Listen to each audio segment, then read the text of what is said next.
आज हम जानेंगे टर्म प्लान के बारे में। टर्म प्लान होता क्या है, उससे पहले मैं आपसे ये पूछना चाहता हूँ कि आपने अभी तक लाइफ इंश्योरेंस का कवर लिया है?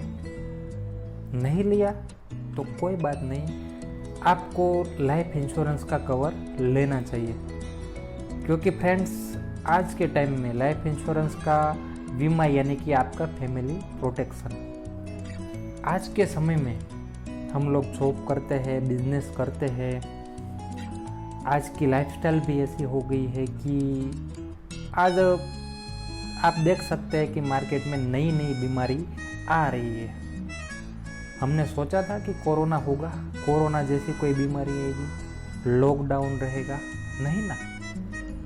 तो वैसे हमारी लाइफ का भी कोई भरोसा नहीं है, कभी भी लुढ़क सकता है कोई भी। और आज की लाइफस्टाइल देखें तो पहले से काफ़ी बेहतरीन भी हुई है। तो आज हम जानेंगे टर्म प्लान के बारे में। टर्म प्लान होता क्या है? आपने लाइफ इंश्योरेंस के बारे में तो सुना होगा। आप LIC में निवेश करते हैं, मान लो कि आप 20,000 रुपया सालाना निवेश करते हैं, तो आपको एक निश्चित टाइम के बाद, मान लीजिए कि आपने 10 साल का टर्म लिया है, 15 साल का टर्म लिया है, 20 साल का टर्म लिया है, उसके बाद आपको एक निश्चित कवर मिलेगा। और जब तक आपका टर्म रहता है तब तक आपको सिक्योरिटी के तौर पर आपका लाइफ बीमा भी, जीवन बीमा भी चालू रहेगा। मान लो कि आपको कुछ होता है, डेथ होती है, आपका बीमा बॉन्ड पे लिखा रहेगा।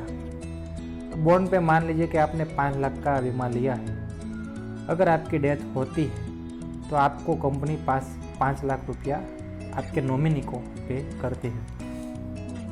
एंडोमेंट प्लान में ये होता है कि ज़्यादातर ये निवेश प्लान होते हैं, उसमें ऐसा होता है कि आपको कुछ रिटर्न उसमें मिलता है, 6%, 7%, 8%। अभी हम बात करेंगे टर्म प्लान के बारे में। टर्म प्लान में होता ये है कि टर्म प्लान में आपका जो निवेश मूल्य है वो बहुत ही कम रहता है। अगर आप यंग एज में टर्म प्लान बाय करते हैं, खरीदते हैं, मान लीजिए कि आपकी एज है 25 ईयर, 25 साल है, 25 साल में आप अगर 50 लाख का बीमा लेते हैं तो आपका प्रीमियम रहेगा 5,000 रुपया। यह प्रीमियम कंपनी के ऊपर डिपेंड करती है।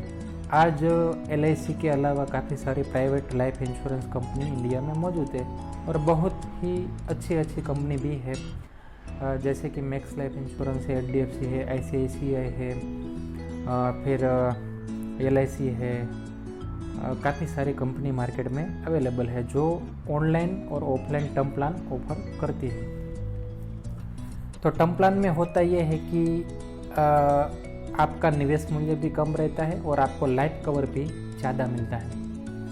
हमारी इंडिया में गवर्नमेंट एम्प्लॉय रहते हैं कोई, तो उसकी रिटायरमेंट एज रहती है 60 ईयर, 60 साल तक वो कमाता है। उसके बाद उसको पेंशन मिलता है, उसका बेनिफिट मिलता है। कोई प्राइवेट जॉब करता है, कोई बिजनेस करता है। मान लीजिए कि मैं कोई प्राइवेट जॉब करता हूँ, मेरी मंथली इनकम है 30,000 रुपया। अगर अभी मान लीजिए कि मेरी उम्र है 35 साल, अगर 35 साल पे मुझे कुछ हो जाता है, मेरी इनकम है 30,000 रुपया और मेरे 2 बच्चे हैं, तो बीबी बच्चों के लिए इनकम सोर्स क्या रहेगा? क्या आपके रिश्तेदार उनको हर महीने सैलरी देंगे? क्या आपके रिश्तेदार उनको कुछ 2-5 लाख रुपया देंगे? नहीं देंगे। तो आपके फैमिली प्रोटेक्शन के लिए टर्म प्लान बहुत ही आवश्यक है। अगर आप टर्म प्लान लेते हैं, मान लो कि आपकी उम्र 30 साल है, आप उस टाइम पे टर्म प्लान लेते हैं, 50 लाख का टर्म प्लान लेते हैं या करोड़ रुपए का टर्म प्लान लेते हैं, तो आपका जो प्रीमियम रहेगा वो 7-8 हज़ार रुपया या 10,000 रुपया रहेगा। आप जितना टर्म प्लान 30 लाख से लेके 1 CR 2 CR आपको जितना चाहिए आप उतना आपकी इनकम के हिसाब से ले सकते हैं। अगर इन फ्यूचर कभी भी अगर कुछ भी नहीं होता है, फिर भी आप जब तक कमाते हैं 60 साल तक या 70 साल तक, तब तक आपके दिमाग में जो आपके बीवी बच्चों को लेके जो एक सिक्योरिटी के लेकर जो आप परेशान रहते होगे वो आपको परेशानी से दूर कर सकता है ये टर्म प्लान। अगर इन फ्यूचर में अगर आपको कुछ होता है तो आपकी फैमिली की रक्षा के लिए आपका फैमिली का इकोनॉमिकल जो ज़रूरत रहेगी उसके लिए टर्म प्लान बहुत ही आवश्यक है। अगर आपको इन फ्यूचर कुछ भी होता है तो अगर आपने 50 लाख का टर्म प्लान लिया है, अगर आपको इन फ्यूचर कुछ होता है तो कंपनी आपकी नॉमिनी को, आपकी फैमिली को 50 लाख रुपया पे करेगी। ये उसका बेनिफिट है। Thank you very much.